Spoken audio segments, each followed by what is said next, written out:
I see that, looks like you're all set anyway.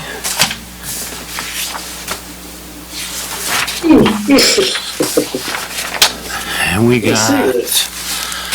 have 6:30, so we will call the public hearing to order at 6:30 on, February 16th. All right.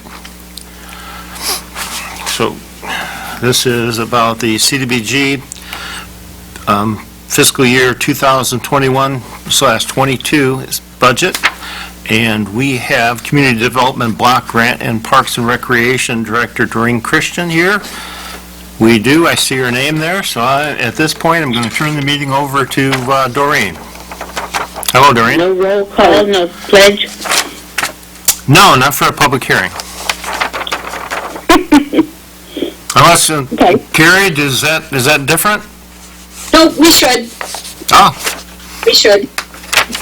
Well, I don't have that on my sheet, so I guess we will. Okay. Use the one from the first one. We had the pledge earlier, and we're going to be doing that in just in a second. So I think we're good for that. So we could have roll call then. Sure. Councilpersons Breeding, Yes, here. Gray.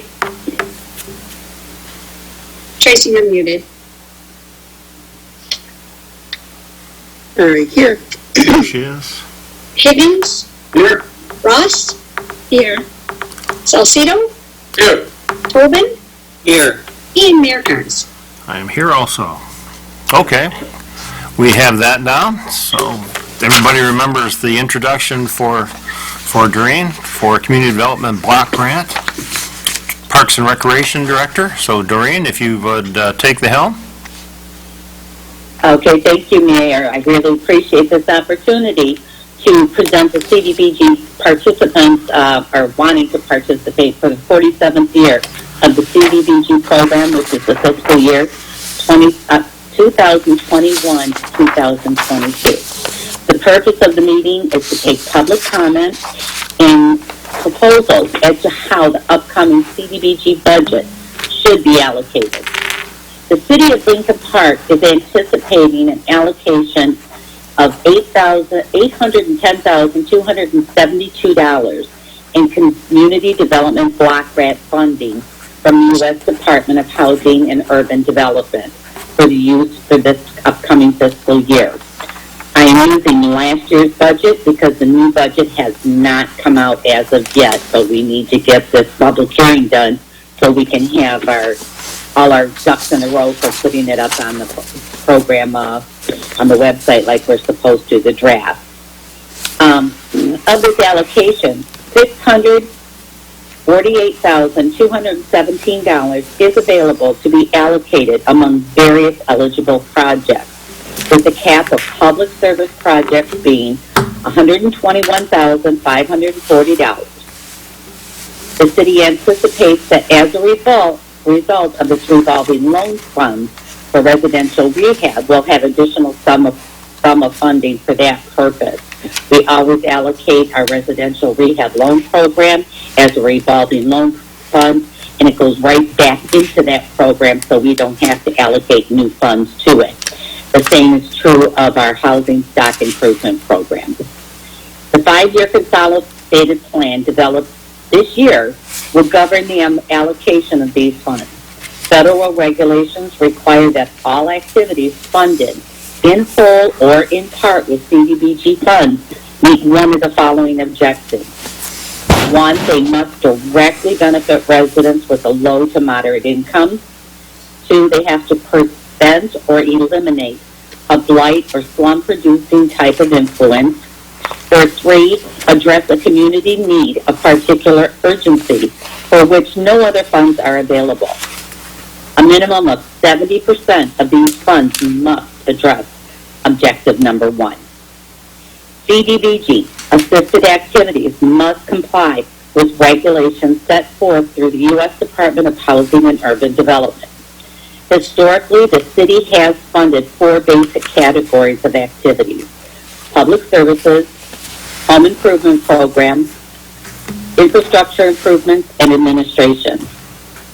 Public services include but are not limited to child care, health care, job training, recreation programs, education programs, public safety services, fair housing activities, services for senior citizens, services for homeless persons, drug abuse counseling and treatment, energy conservation counseling and testing. Public service activities are limited to 15% of the total program funding. The Home Improvement Program provides code-related improvements to existing homeowners. The program includes low-interest rate loans and deferred loans for income qualifying households. This program, in a large part, addresses the community's affordability of housing needs. Infrastructure improvements vary on a yearly basis, but have included numerous roads, parks, and water sewer projects. With us tonight, we have agencies that have submitted proposals for funding. We will ask those present tonight to give a brief 5-minute synopsis of their proposal. But before we do, I will go over the interdepartmental request for funding. Under public services, we have the Police Department Crime Awareness, which is Neighborhood Watch, and CPW requesting $10,000. Under infrastructure, we have the DBA Commercial Building Rental Rehab Program, which will be a new program that will be starting. They're requesting $100,000. I don't see that John's here, and he asked me if he didn't make it because of this long day to tell us about his streets and utilities program. He's requesting $600,000. With the $600,000, it will be picking up the shortfall of what we need to do the Lafayette water transmission main. This would also help alleviate some of the burden to the general fund. He's also, he's requesting the $600,000 so we can get the whole program going. Get the water main in the way it should be. It's a transmission line, so it is CDBG eligible because it does not go to individual houses. We also have the Police Department Code Enforcement Program requesting $12,000. And as I stated before, the residential rehab will be funded by the revolving loan program. So as I'm looking, I believe Fran from the Guidance Center, I'm not going to pronounce your last name and destroy it. So if you can explain what your proposal is, Fran, I'd appreciate it. Okay, thanks, Darlene.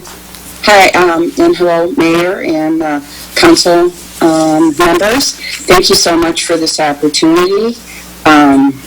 As you know, the Guidance Center has been a part of Lincoln Park for the last 63 years. And we're very grateful for the opportunity to work with Lincoln Park as a block grant, as getting a block grant each year. So we are very grateful and thankful for that. As we have in the past, the Guidance Center is a mental health and substance use disorder organization, and it's been, as I'm sure with everybody, it's been a very challenging year for all of us. But our professionals, our staff has continued, even through this pandemic, to serve our clientele. We do have 2 sites in Lincoln Park. We have Outer Drive, and then we have the Head Start site at Electric Avenue.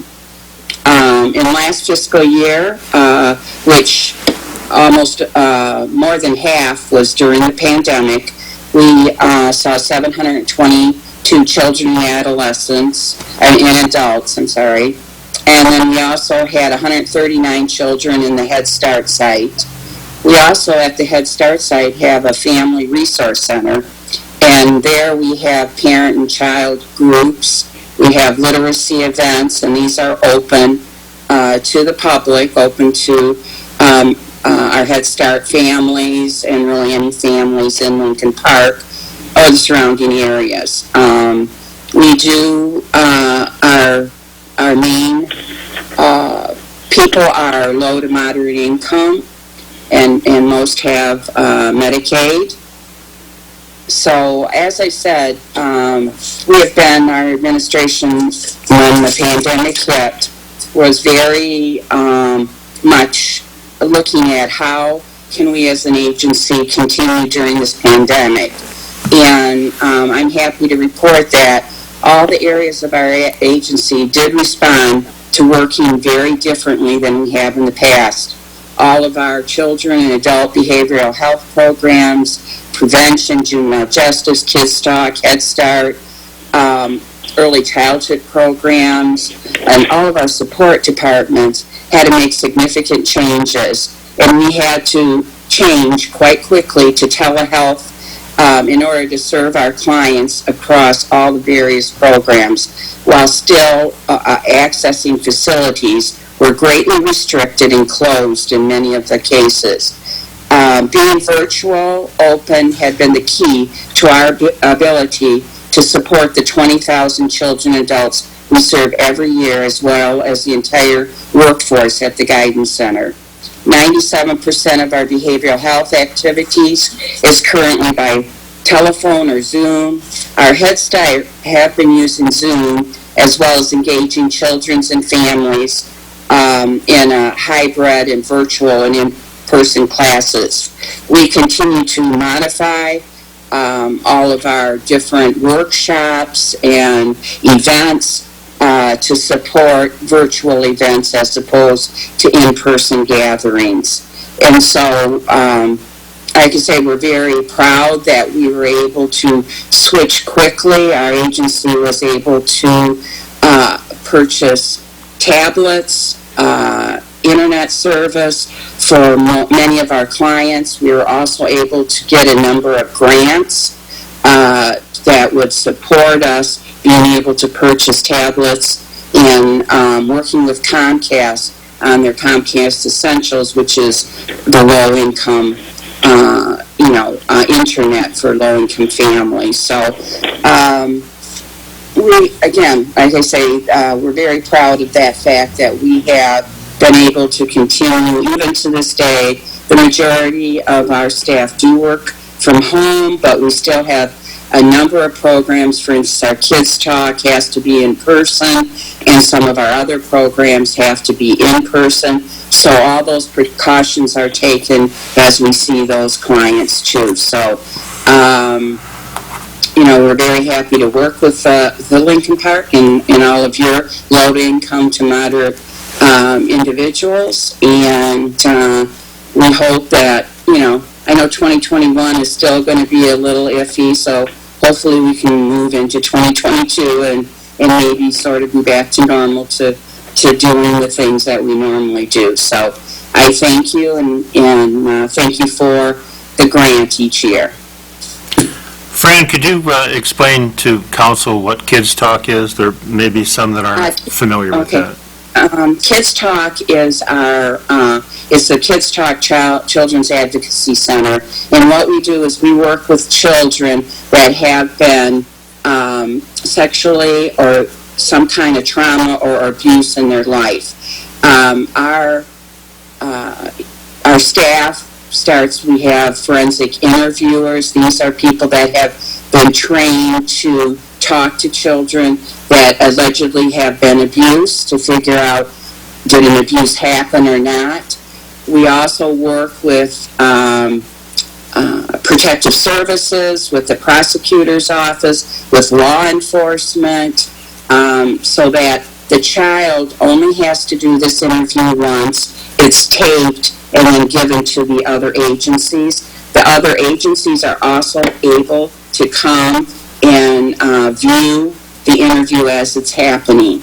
And so if they do have some specific questions through an earpiece, they can let the interviewer know what they're looking for, or what kind of questions they need to ask. So, but also with that program is not just the interview. After the interview, we also provide mental health services for the child and the family, the non-threatening person in the family. We don't service those, but the other people in the family, they can have services as long as they need them.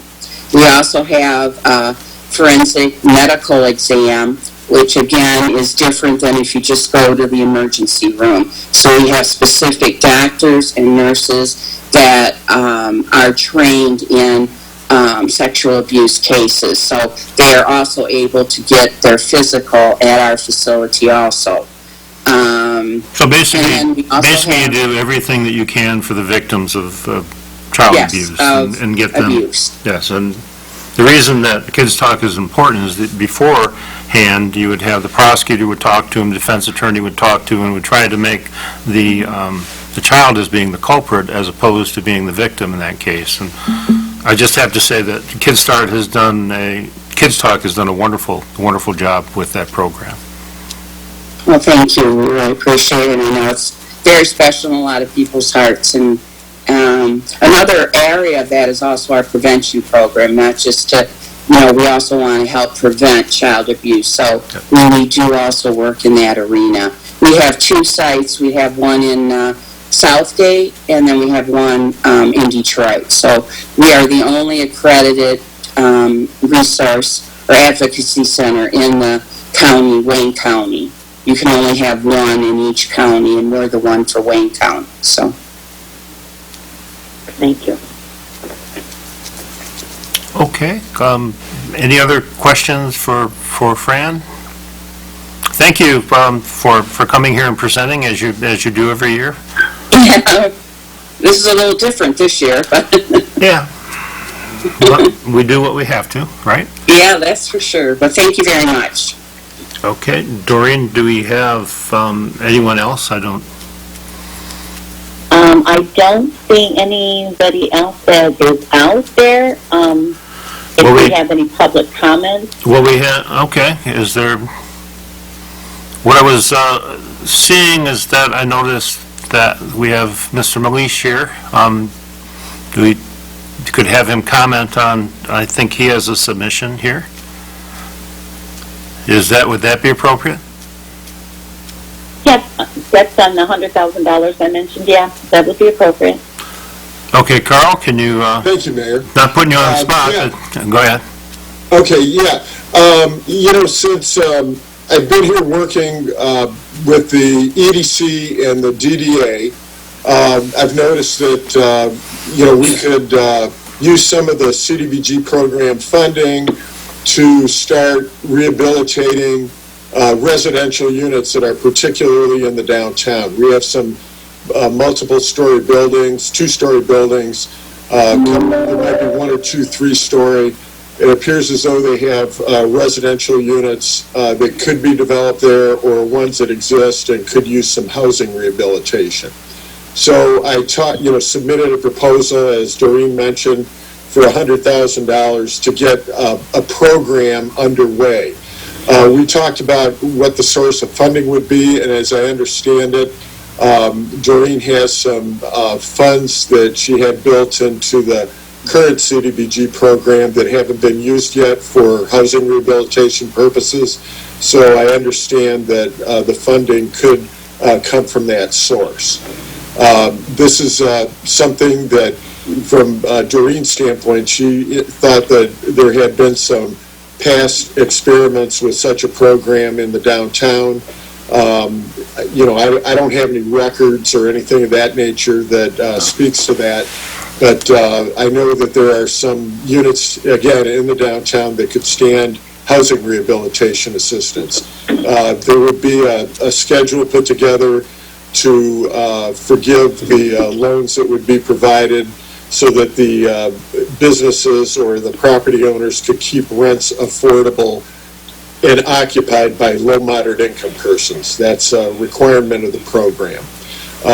So if you're trying to keep low, moderate income clientele in the units, then you need to do something to make the housing rehab project financially feasible, and typical way to do that is to forgive the resources that are used for the rehab over a 5 to 10 year period. We were talking about doing a low-interest loan, not a deferred loan. We've never done a deferred loan for rental. It'd be low interest and over the 10-year amortization schedule. Once it's past that, then they can rent to anybody. Okay, well, look, okay, so if we did that, then they could rent to anyone. After 10 years. After 10 years, just Yeah, started. okay. Okay, that's great, yeah, if there, that works out too. There's a lot of details that we still have to negotiate and get into a memorandum of understanding, correct, Doreen? Yeah, I'm going to base it off the rental rehab we had before. Yeah, okay, It that's wasn't good. just the DDA area, it was the whole city. But this one's just going to be commercial DDA area, as you told me. Yeah, correct. Yep.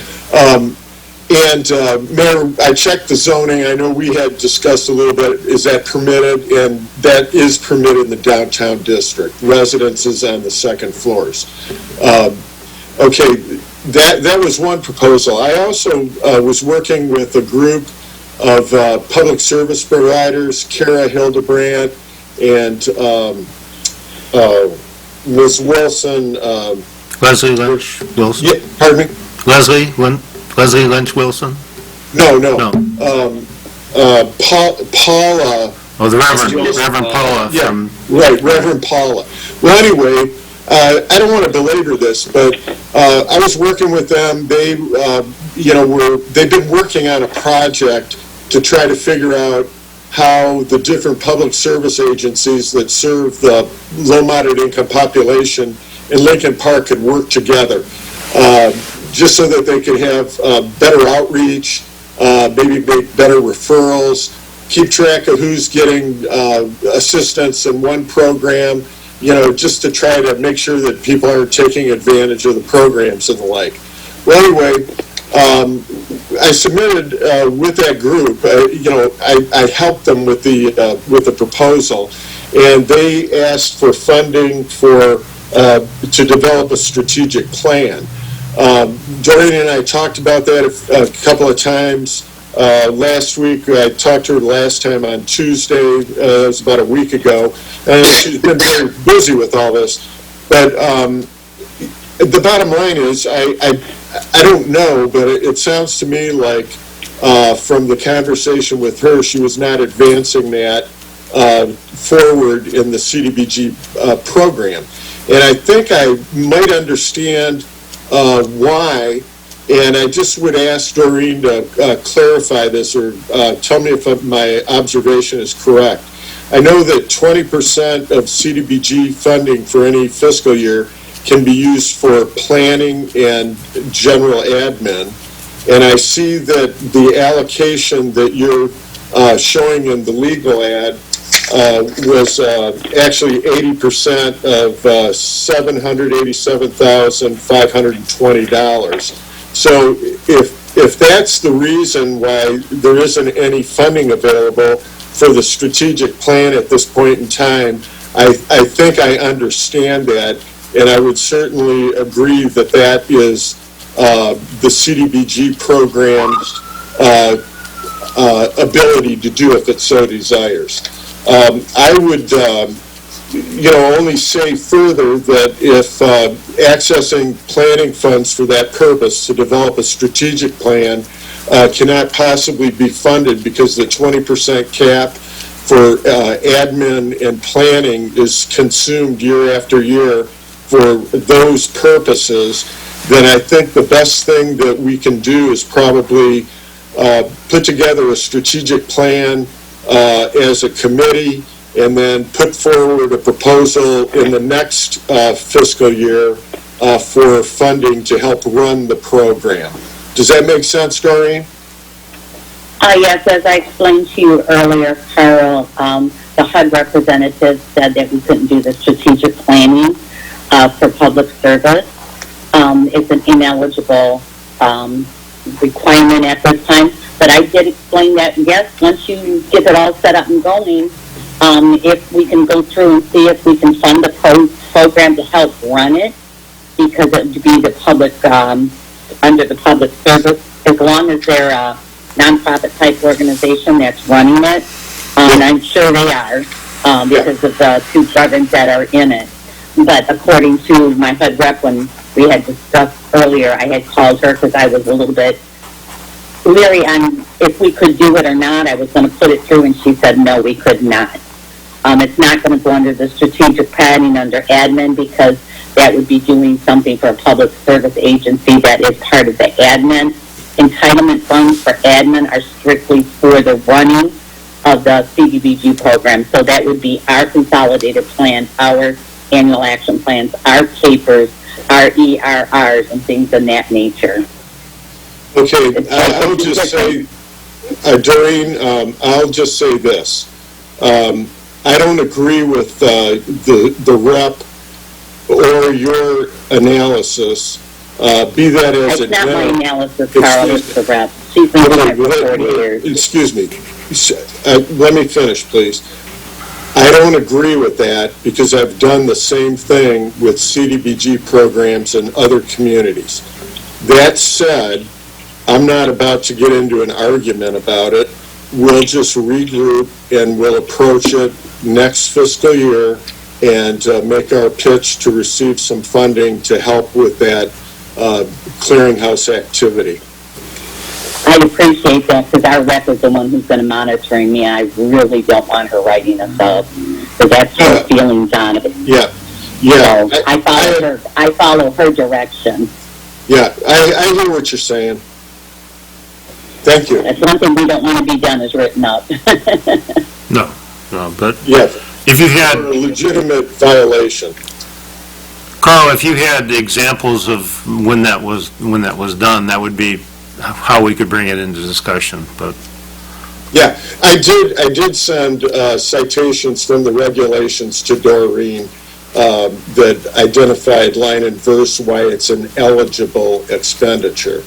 But if the proceeds are being essentially completely used for administration of the program and related planning, I can understand that. If I would have, yeah. But we have to go by what our reps are telling us as far as that goes, unless we can build a case otherwise. So we have to go by what our bosses are telling us, and she in essence is our boss, right, Doreen?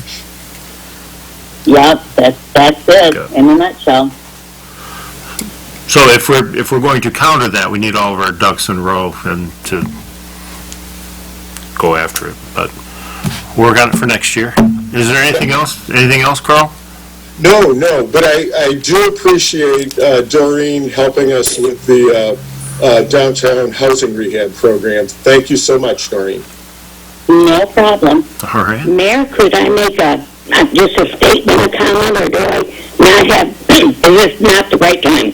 Well, it's a public hearing, and we got time, so I'd say go ahead. Okay. My only problem with adding a new program, this $100,000 for the downtown rental rehabilitation proposed budget, anyway. I mean, the idea of it is very nice. However, this, I hate to designate for a new program $100,000 until we know whether it's going to work or not. And especially this time of the year when we're really in trouble with Lafayette Transmission main relocation. It's going to cost $1.5 million. And that's why John Kazoo has asked for the $600,000 to go towards that program. And so we've got to be very cautious because this is something we have to do. We don't have a choice on this, and if we can get the bigger portion, a large portion of it from CDBG funds, that's our smartest move, so we don't have to take it out of the general fund. So that's my only comment. I'm not opposed to this new program, but I think $100,000 to start a program is a little bit high until we know whether it's going to work. So that's my comment. Well, this is just at the onset, and I mean, Right. if you want to have a certain amount to do what you want to do with it, it makes sense to ask for that. This isn't where the funds are allocated or decisions are made. It's just, this is what I'd like to have, and this is the reason why, and this is what I would do with it. But Right. And there were quite a few of the different programs that we had that they had not expended their funds. I don't know how long the money can stay there, without being spent. But I'm sure that you've got another report from Doreen, and it shows how much is still outstanding. I mean, some of these go back to 2017 and 2015, so I think mayor and council need to look at that and tell these people they better start spending this money. Okay. Or we can reallocate it to something else. That's how it works, if Correct. it's not used by a certain period of time. Very good. All right, Doreen, do we have anybody, I don't see anyone else that would be making, I just got a message from Eileen Hogan. She went to the other website and couldn't get in. So, she was going to let her case known for her, allocation that, but I emailed her, but I don't know if she got it or not, because I picked it up on my email. And that's for first step. Yeah, she couldn't get in.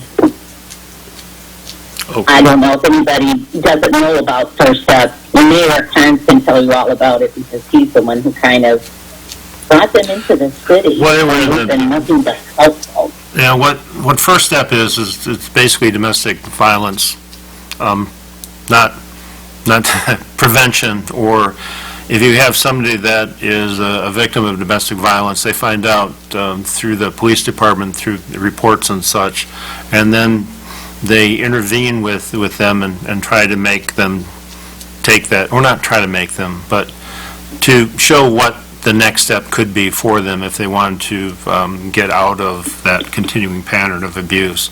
And that, hence, the first step that they would be taking would be going to, maybe even a shelter or pressing charges against their spouse or significant other in those circumstances.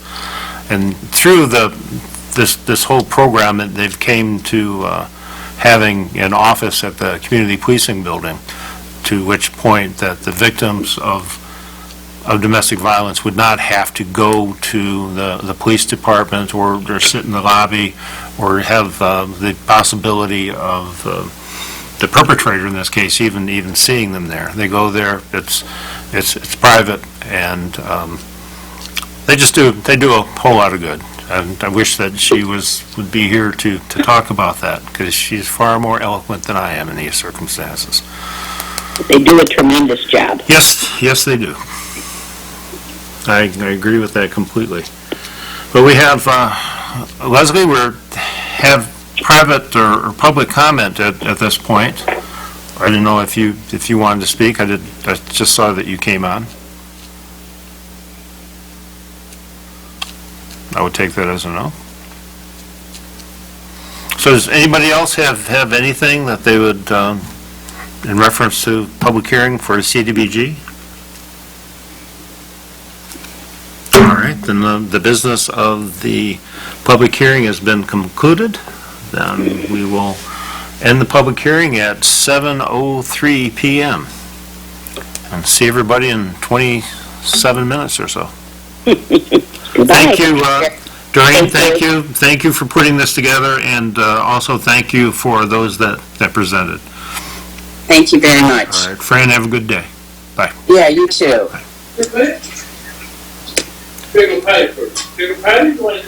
All right, I'm going to